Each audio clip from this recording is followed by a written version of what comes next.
What I'm using for a tool here is the 1/2-inch bowl gouge with a fingernail grind on it. Or in other words, some of the older folks might know it as an Ellsworth grind is what we were always taught when I got started. David Ellsworth had a demonstration showing how to cut that grind, and it's been adopted by many turners ever since. I'm working on that upper feature ring, being a little careful there. You can see I keep checking it because I made the mistake of not making those rings the width wide enough. So I'm really being careful because I know I gotta get to the interior,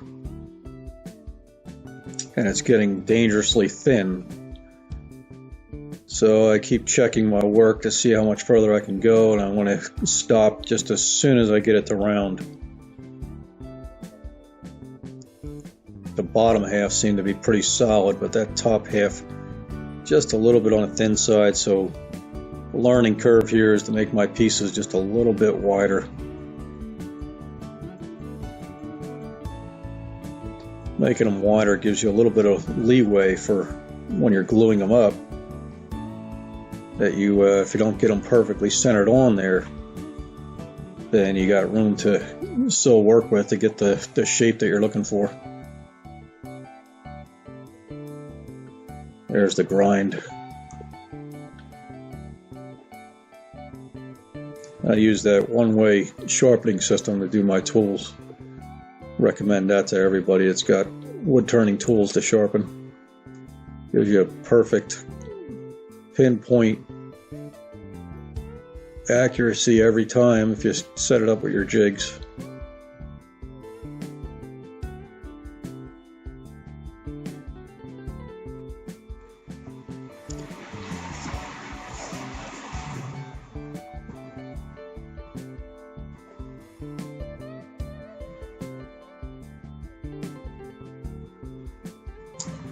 You start seeing some of the shavings coming off of here. When they're coming off in nice curls like that, that's when you know you got a sharp tool.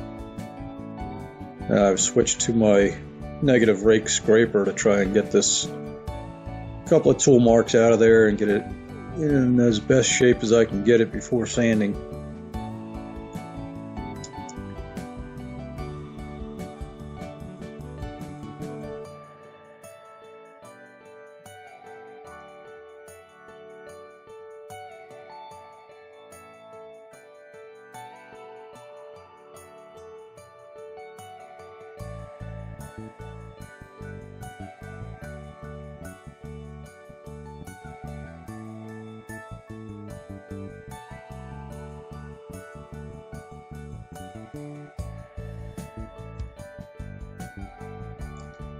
Here I use a wooden block, and I've got it wrapped in a piece of 80 grit paper. You'll see, if you look on the top edge of the bowl, you'll see the dust is going down. I've got this thing going in reverse, and the dust is going right into the collector. I have the collector hose is right on the other side of that bowl. You just can't see it. So it's doing a fine job picking up all that dust. But I'll start with this on a flat board like that because it's such a wide bowl. That way it helps me get the shape started, get all the tool marks out, and get it close, and I start going through all the grits.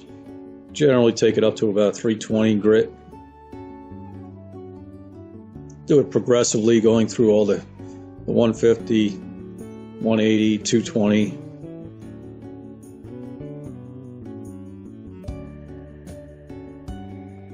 Now I've moved around to the interior.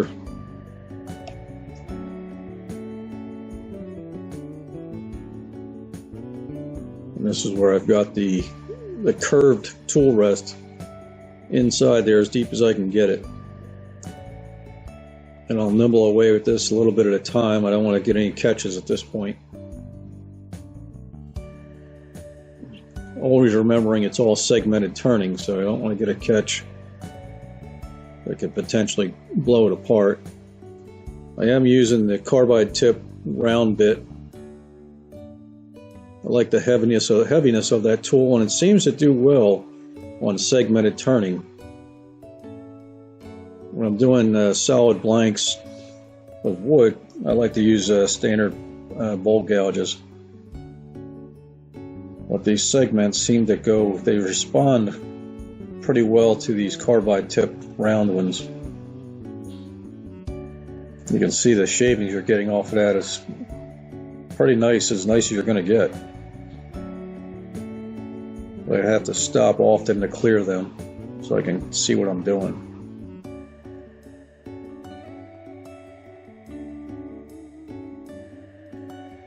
I am using the steady rest. It has 3 points of contact with the roller wheels on it.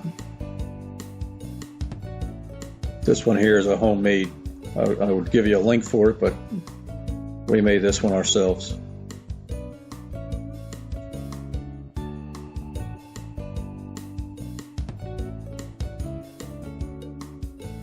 If you have any interest in seeing how that was done, I can just leave me a comment, and I can elaborate on it a little bit more with a drawing or something.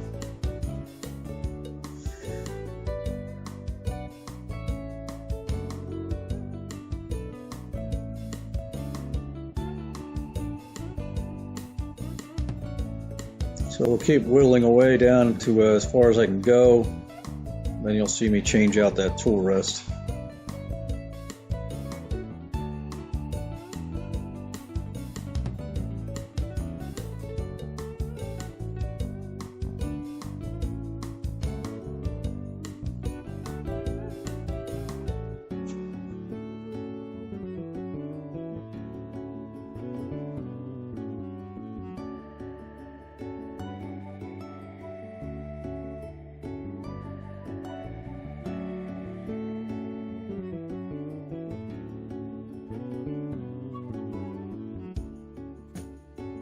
So right here I'm experiencing a problem with the length of my tool rest. The one I just pulled out of there was a curved style, allowing me to get as close to the shape of the bowl as possible. I had to go with the longest one I've got, which is only a straight bar, and you'll be able to see right there, that's as close as I can get to the bottom of the bowl. It's a pretty deep bowl. And I can't get closer because you see the steady rest is out on the edge of the bowl. I didn't want to move that. It was running very true right there, and I didn't want a chance moving it. And my banjo is smack up against the steady rest, so I can't get it any closer.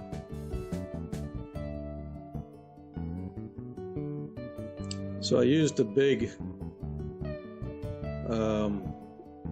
carbide tip bit because of the size of that tool itself is good heavy weight to it. And that seemed to do the trick for me. Needed something solid out there and no vibration.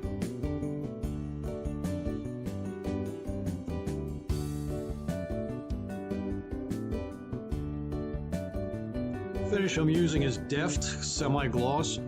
There is 7 coats on this bowl. I generally do 2 coats. I'll sand it in between coats with 600 grit paper. I'll put 2 more coats on, I'll sand it again. Put a few more coats on until I'm happy, and my final finish, I also sand it one more time. And then I call it done. I hope you enjoyed watching this process happen. Join me again for another one. I'll see you later.